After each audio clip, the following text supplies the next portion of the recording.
எதற்காக சொல்லுகிறேன் என்றால், கருணாநிதி முதலமைச்சராக இருந்தார். அன்ற காலகட்ட சூழத்திலே இந்த மாவட்டத்துடைய அமைச்சர் வீரபாண்டி ஆறுமுகம் அமைச்சராக இருந்தார். இங்கே வருகின்ற இந்த வாக்காளர் பெருமக்கள் மட்டுமல்ல, பொதுமக்கள் சிந்தித்து பார்க்கப்பட வேண்டும். ஆத்திற்கு ஒதுக்கப்பட்ட அந்த தலைமை மருத்துவமனையை மேட்டூருக்கு கொண்டு சென்ற வரலாறு படைத்தவர்களும் திராவிட முன்னேற்ற கழகத்தை சேர்ந்தவர்கள். அண்ணன் சிந்தித்து பார்த்தார். ஆத்தூர் நகர மக்கள் மட்டுமல்ல, இது சுற்றுப்புற இருக்கிற கெங்கவெளி சட்டமன்ற தொகுதி, அருகாமையில் இருக்கிற பெரம்பலூர் பக்கத்து மாவட்டத்தில் வர வேண்டும் என்பதற்காக ஒரு தரத்தை உயர்த்தி தலைமை மருத்துவமனையாக கொண்டு வந்த தலைவர் அண்ணன் எடப்பாடியார், மறந்துவிடக் கூடாது. அந்த தலைமை மருத்துவமனை எதற்காக கொண்டு வந்தார்? அங்கிருக்கின்ற நோயாளிகள் சிரமப்படாமல் அருகாமையே போய் மருத்துவம் பார்க்க வேண்டிய நோக்கத்தோடு கொண்டு வந்தார். சேலம் சென்று மருத்துவமனை செல்வதற்கு நேரம் காலம் ஆகிவிடும். அவர்களை உயிர்களை காப்பாற்றப்பட வேண்டும். அங்கிருக்கின்ற பொதுமக்கள் பாதிக்கப்படாமல் அருகாமையில் இருக்க மருத்துவமனை சிகிச்சை பெறுவதற்காக தான் ஒரு தலைமை மருத்துவமனையை அண்ணன் எடப்பாடியார் கொண்டு வந்தார். அப்படி கொண்டு வந்த மருத்துவமனையை 10 ஆண்டு காலம் புரட்சி தலைவர் அம்மாவுடைய ஆட்சியிலும் எடப்பாடி ஆட்சியிலும் அந்த மருத்துவமனை எப்படி இருந்தது என்று இங்க இருக்கின்ற பகுதி மக்களுக்கு, வாக்காளர்களுக்கு தெரியும். அறிஞர் மோகன் சொன்னது போல், திராவிட முன்னேற்ற கழகம் இந்த நாட்டினுடைய முதலமைச்சர் 3 ஆண்டு காலம் ஆட்சியில் இருந்திருக்க இந்த மாவட்டத்துடைய ஆட்சியாளராவது, இந்த மாவட்டத்துடைய பொறுப்பு அமைச்சராவது அல்லது இருக்கின்ற அமைச்சராவது இந்த அரசு மருத்துவமனை பார்வையிட்டு இருப்பார்களா? இந்த பகுதி மக்கள் சிந்தித்து பார்க்கப்பட வேண்டும் நண்பர்களே. ஏதோ அரசியலுக்காக நாங்கள் பேசவில்லை. இந்த ஆட்சியாளர்கள் மக்களை பற்றி சிந்திக்காத ஆட்சி எது என்றால் இந்த திராவிட முன்னேற்ற கழகத்துடைய முதலமைச்சர் பொதுச் செயலாளர் சொல்லுகிறார், பொம்மை முதலமைச்சராக இருந்து நாட்டை ஆண்டு கொண்டிருக்கிறார். சிந்தித்து பார்க்கப்பட வேண்டும். ஒரு நோயாளி அந்த ஆஸ்பத்திரிக்கு செல்கின்ற பொழுது அங்க இருக்கின்ற அதிகாரிகள் சொல்லுகிறார்கள், இங்கே மருந்து கிடையாது, நீங்கள் சேலம் ஆஸ்பத்திரி சென்று விடுங்கள் சொல்லி சேலம் போறதுக்குள்ள இறந்துட்டார். இது நியாயமா? இந்த பகுதியால் மக்கள் சிந்தித்து பார்க்கப்பட வேண்டாமா? இப்படிப்பட்டவர்களுக்கு தான் நீங்க வாக்களிக்க வேண்டுமா என்று நான் பணியோடு கேட்டுக்கொள்கிறேன். வசதி படைத்தவர்கள் தனியார் ஆஸ்பத்திரியில் செல்லுகிறார்கள். இங்கே அற்புதமான ஒரு தாய்மாரிய கூட்டத்தில் சொன்னார்கள், நான் கூட போனேங்க, மாத்திரையில் சீட் எழுதி கொடுத்து வெளியே வாங்க சொல்லிட்டாங்க அப்படின்னு சொன்னாங்க. நம்ம சட்டமன்ற உறுப்பினர் சம்பந்தப்பட்ட அதிகாரிகிட்ட போன் பண்ணி கேட்டார். அவர் கேட்கின்ற பொழுது அந்த அதிகாரி சொல்கின்ற கருத்து, மாண்புமிகு சட்டப்பேரவை உறுப்பினரை கோச்சிக்காதீங்க, 3 ஆண்டுகளாக இந்த ஆட்சியில மருந்து இல்ல, மாத்திரை இல்ல, வெளியே தான் வாங்க சொல்லி எங்களை தொந்தரவு படுத்துறாங்க, நாங்க என்ன பண்ண முடியும்? அது ஒரு டாக்டர் சொன்னார், வாங்குற சம்பளத்தில் 25,000 நானே இலவசமா மருந்து கொடுத்துறேங்கிறார். இப்படிப்பட்ட ஒரு கேவலமான ஆட்சி இந்த நாட்டில் நடக்கின்றால் இந்த பகுதிவாழ் மக்கள் சிந்தித்து பார்க்க கூடாதா? ஏதாவது இந்த அரசு மருத்துவமனைக்கு ஏதாவது ஒரு திட்டத்தை செய்திருக்கிறார்களா? சுமார் இந்த பகுதியால் மக்கள் கோரிக்கை வைத்தார்கள், சட்டமன்ற உறுப்பினர் கோரிக்கை வைத்தால், மாண்புமிகு முதலமைச்சர் சொன்னோம். அறிஞர் விஜயபாஸ்கர் அமைச்சராக இருந்தார். அப்பொழுது இந்த பகுதிக்கு சுமார் 10 கோடியில உயர்தர 300 படிக்க கொண்ட அரசு மருத்துவமனைக்கு கொடுத்த தலைவர் அண்ணன் எடப்பாடியார். கொடுத்தமா இல்லையா? 3 ஆண்டு காலம் ஆச்சு. அண்ணன் கூட ஹெல்த் மினிஸ்டரா இருந்தார், மக்கள் நல்வாழ்வுத்துறை அமைச்சராக இருந்தார், அப்பளுக்கு இல்லாம பணியாற்றினார். அந்த அரசு மருத்துவமனைக்கு என்ன தேவை அம்மா கூட கொடுப்பாங்க. அரசு மருத்துவமனைக்கு அந்த பட்ஜெட்ல கொடுக்கின்ற பொழுது அரசு மருத்துவமனைக்கு தான், அந்த மெடிக்கலுக்கு தான் அதிக நிதி ஒதுக்கிற வரலாறு படைத்த தலைவி புரட்சி தலைவி அம்மா அவர்கள் மறந்துவிடக் கூடாது. இன்னைக்கு நிதி ஒதுக்குறானுங்களா? நினைக்க வேணாம் அந்த மக்களை பத்தி. அங்க டயாலிசிஸ் பண்ற சென்டர் இருக்குது, அந்த சென்டர் மூடிட்டாங்க. எங்க போவோம்? வசதி படைத்தவர்கள் பிரைவேட் ஆஸ்பத்திரி செல்வார்கள். ஏழை எளிய மக்கள் இந்த மக்களை பற்றி சிந்திக்க வேணாமா? இங்க இருக்கின்ற ஆட்சியாளரோ இல்ல இந்த மாவட்டத்துடைய அமைச்சரோ இந்த பகுதியில் இவ்வளவு கோரிக்கை வைக்கிறார். தினந்தோறும் பத்திரிகை வருகிறது நண்பர்களே. தினந்தோறும் அந்த பத்திரிகை நாளைகள் பார்த்தாவது இவர்களுக்கு அந்த ஆஸ்பத்திரியில் அரசு மருத்துவமனையில் வந்து பார்த்து என்ன சுகாதார கேடு என்று, என்ன சுகாதாரம் கெட்டு போயிருக்கிறது, சுகாதாரத்துக்கு என்ன தேவை, மாத்திரை மருந்து இல்லை சொல்றாங்களே, அதை போய் பார்க்கணுங்கிற அக்கறை வேணும் அந்த ஆட்சியாளர்களுக்கு, இந்த மாவட்டத்துடைய அமைச்சருக்கும். இந்த கூட்டத்தின் வாயிலாக இதுக்கு மேலே வந்து பாருங்க. ஏதோ எங்களுக்காக சொல்ல, தயவு செய்து அந்த அரசு மருத்துவமனையை பார்த்து அதுக்கு உண்டான உபகரணங்களை வாங்கித்தார்கள் என்பதற்காக தான் ஆத்தூர் நகர மக்களுக்காக மட்டுமல்ல, எங்கவள்ளி ஆத்தூர் சட்டமன்ற தொகுதி மக்களுக்காக இந்த கண்டன ஆர்ப்பாட்டத்தை நடத்தி கொண்டிருக்கிறோம். ஏதோ ஏதோ தானம் என்று இருந்து விடாதீர்கள். இன்றைக்கு கூட இந்த நாட்டினுடைய முதலமைச்சர் சொல்லுகிறார் 2026 200 சீட்டு ஜெயிப்போம். முடியுமா? முடியுமா?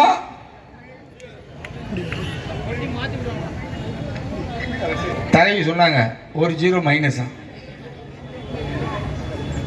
எழுதி வச்சுக்கீங்க, 2026 நீங்க எதை செஞ்சாலும் மக்கள் இந்த ஆட்சி வீட்டுக்கு அனுப்ப வேண்டும். அண்ணன் 226 சீட்டும் அண்ணனா வெற்றி பெறுவார் கூட்டணி கட்சியோட. என்னையா மக்களுக்கு செஞ்சீங்க? நகராட்சியில எடுத்துக்கிட்டாங்க. அருமை நண்பர் மோகன் சொன்னார், நான் அதுக்குள்ள போகல. அங்க ஒரு அக்கௌண்டன்ட் இருக்கான், அங்க இருக்க ஆணையாளர் இருக்காங்க. இப்ப கூட அவங்க பொதுமக்கள் ஒரு சீட்டு கொடுத்துட்டு போனாங்க. என்னடான்னு கேட்டாங்க அவங்க கிட்ட. அவங்க 2 பேருமே கலெக்ஷன் கட்டி கல்லா கட்டி எடுத்துட்டு போயிட்டு இருக்காங்க. நியாயமா? இதை பேசினா ஆணையாளர் கண்டிச்சு பேசுறாங்கன்னு. ஒரு மக்கள் வரி பணத்தை கொள்ளடிக்கின்ற அரசாக இந்த அரசு செயலாற்றி கொண்டிருக்கிறது. அதை தான் இந்த ஆத்தூர் நகராட்சியும் நரசிம்மர் நகராட்சியும் கண்டித்து ஆர்ப்பாட்டத்தை நடத்தி கொண்டிருக்கின்றோம். இங்க இருக்கின்ற ஆணையாளர்கள் ஆட்சி மாறலாம், காட்சி மாறுகின்ற பொழுது பதில் சொல்லியாக வேண்டும். நேற்று கூட ஒரு சட்டமன்ற உறுப்பினர் கோரிக்கை கொடுத்தார்கள். ஒரு பில்டிங் கட்டிட்டாங்க, அந்த பில்டிங்க்கு மேல வந்து ஒரு செட்டு போடுறான். அந்த செட்டு எதுக்கு? துணி துவைக்கிறதுக்கு போடுறான். அதுக்கு ஒரு வரி போடுறானுங்க. நியாயமா? இந்த பகுதியுடைய வியாபாரிகள் பொதுமக்கள் சிந்தித்து பார்க்கப்பட வேண்டும். நேற்று கூட அந்த உள்ளாட்சித்துறை அமைச்சர், நகர்ப்புற உள்ளாட்சித்துறை அமைச்சர் என்ன சொல்றாரு? தமிழ்நாட்டிலே புரட்சித்தலை அம்மா அவர்கள் ஆட்சியில் இருந்தார்கள், அந்த எடப்பாடியார் ஆட்சியில் இருந்தார், புரட்சித்தலை எம்ஜிஆர் கூட ஆட்சியில் இருந்தார்கள். ஆனால் குப்பைக்கு வரி போட்டு அரசியல் என்றால் திராவிட முன்னேற்ற கழகத்தின் நாட்டுடைய முதலமைச்சர். இதை கேட்டா நேற்று அந்த நேரு அமைச்சர் சொல்றாரு, திருநெல்வேலியில் பிரஸ் மீட்டிங் என்ன சொல்றாரு? குப்பைக்கு வரி போடலாம், மத்திய அரசாங்கம் நிதி ஒதுக்காது. உங்களுடைய ஆட்சி அவ்வளவுதானா? அண்ணன் 4 ஆண்டு காலம் ஆட்சியில் இருந்தாலே மத்திய அரசாங்கத்தை இணக்கமாக வைத்து பல்வேறு நிதிகளை பெற்று இந்த நாட்டு மக்களுக்கு மட்டுமல்ல, விவசாயிகளுக்கு மட்டுமல்ல, வியாபாரிகளுக்கு மட்டுமல்ல, அனைத்து தரப்பும் வாழ வேண்டும் என்று ஆட்சி செய்த அரசு அண்ணன் எடப்பாடியார் அரசு. மறந்துவிடக்கூடாது இந்த பகுதியால் மக்கள். நான் சொல்லல, சொல்றாரு. ஒரு திட்டத்தை செஞ்சிருக்கீங்களா? இன்னைக்கு இந்த நகராட்சியில மேட்டூர்ல குடிநீர் வழிந்து ஓடினாலும் 10 நாளைக்கு ஒருக்கா குடிநீர் கொடுக்கிறாங்க. அவளை நிலை இந்த நகராட்சியில் ஏற்பட்டிருக்கின்றது நண்பர்களே. நகரமன்ற தலைவருக்கு தெரியாதா? இந்த ஆணையாளருக்கு தெரியாதா? ஏன் இந்த மாவட்டத்துடைய அமைச்சர் சிந்திக்க பார்க்க வேணாமா? நகராட்சி மக்கள் கோரிக்கை வைத்தார்கள். ஒரே ஆண்டு மேட்டுப்பட்டி அம்மாப்பேட்டையிலிருந்து மேட்டுப்பட்டி வரைக்கும் 18 கோடி நிதி ஒதுக்கி இந்த ஆத்தூர் நரசிம்மர் நகராட்சிக்கு பாதுகாப்பு திட்டம் வாரத்துக்கு ஒரு நாளைக்கு 2 நாளைக்கு ஒருக்கா பாதுகாக்கப்பட்ட தண்ணி கொடுத்த அரசு அண்ணன் எடப்பாடியார் அரசு. கொடுத்தமா இல்லையா? திமுக காரன் மேல போட்டு சொல்றேன். ₹1 திட்டத்தை நிறைவேற்றிருக்கீங்களா? அதுவும் நரசிம்மபுரம் நகராட்சியில் ஒரு போர்டு வச்சிருந்தாங்க. ஏடா போர்டுன்னு கேட்டேன். கோர்ட்டுக்கு முன்னாடி வச்சிருந்தாங்க. அப்புறம் நான் சொன்னதுக்கு அப்புறம் எடுத்துட்டாங்க. இன்னைய தேதிக்குள்ள நகராட்சி வரி செலுத்தினீங்களா உங்களுக்கு போனஸ் கொடுக்கப்படுகிறான். எங்கேயாச்சும் உண்டா? நினைச்சு பாருங்க. துணி கடைக்கு அந்த கடைக்கு போனா வாங்க 2 சேர்த்து தரேன், போனஸாக ஒரு துணி தரேம்மா. நகராட்சியில இந்த ஆட்சியாளர் நகராட்சியுடைய ஆணையாளர் ஒரு விளம்பரம் போட வைக்கிறார். இந்த தேதிக்குள்ள வரி செலுத்தி விட்டீங்களா உங்களுக்கு கூடுதலாக போனஸ் வழங்கப்படும் என்று. இந்த ஆட்சியாளர்களுடைய லட்சணம் எப்படி இருக்கு என்று அந்த நகராட்சி நிர்வாகத்தினுடைய போர்டே பார்த்து தெரிஞ்சுக்கலாம். வரி வாங்குறீங்க, குப்பைக்கு வரி போடுறீங்க, வீட்டு வரி போடுறீங்க, தொழில் வரி போடுறீங்க, குடிநீர் கட்ட வரி போடுறீங்க. அந்த வரியை வாங்கி என்ன செய்யறீங்க? எங்கேயாச்சும் ஒரு தார் சாலை அமைச்சிருக்கீங்களா?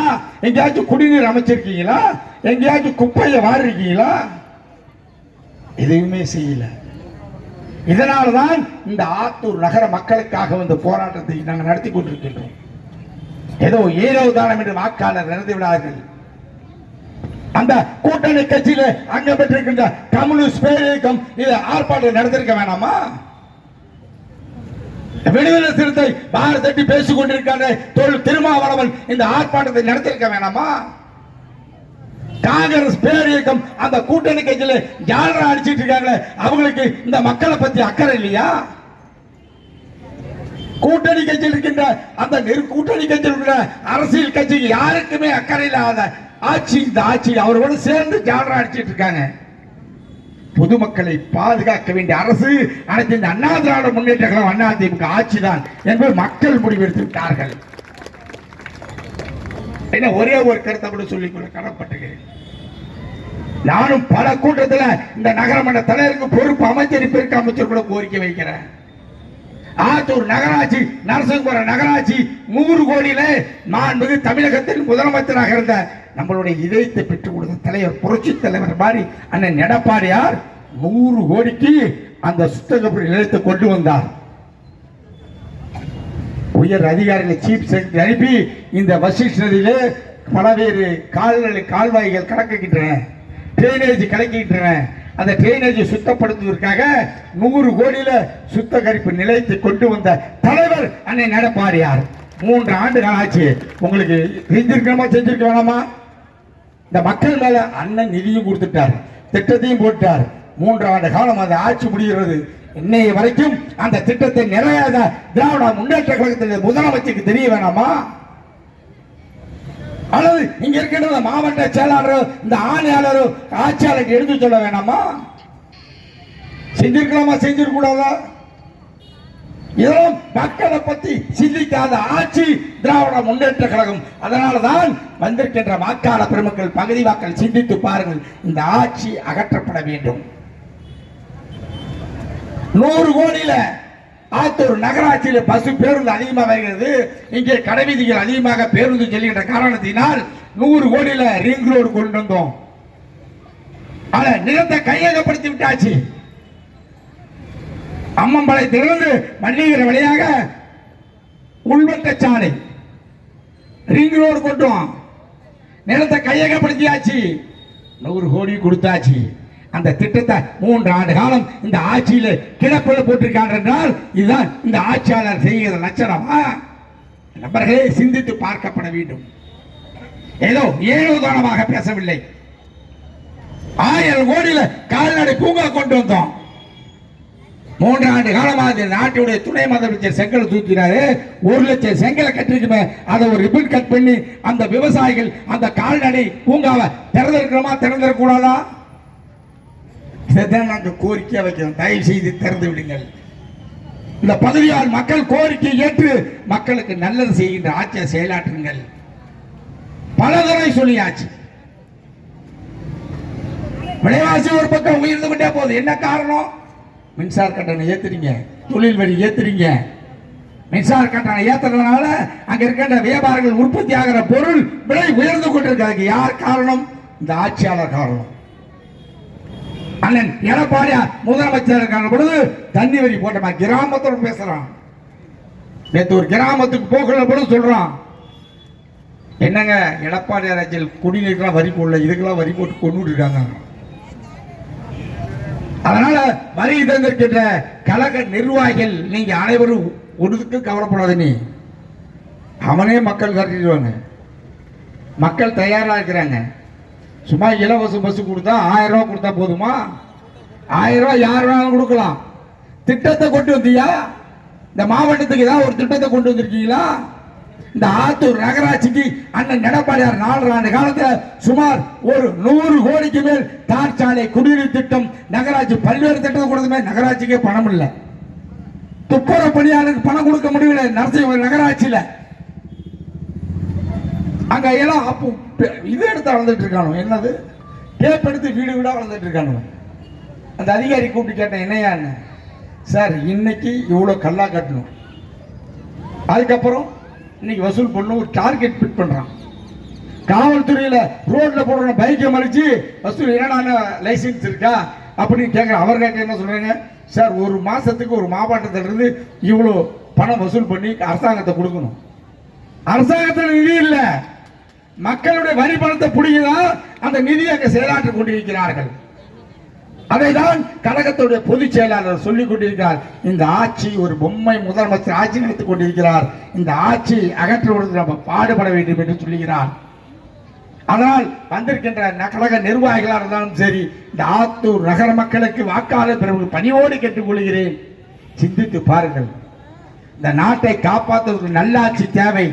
அந்த நல்லாட்சி கொடுக்கின்ற தலைவர் அந்த எடப்பாடியார் கரத்தை வலுப்படுத்துங்கள் என்று சொல்லி இங்கே வந்திருந்த அத்தனை பேருக்கும் நன்றி சொல்லி இப்பொழுது நம்மளுடைய கழகத்தோட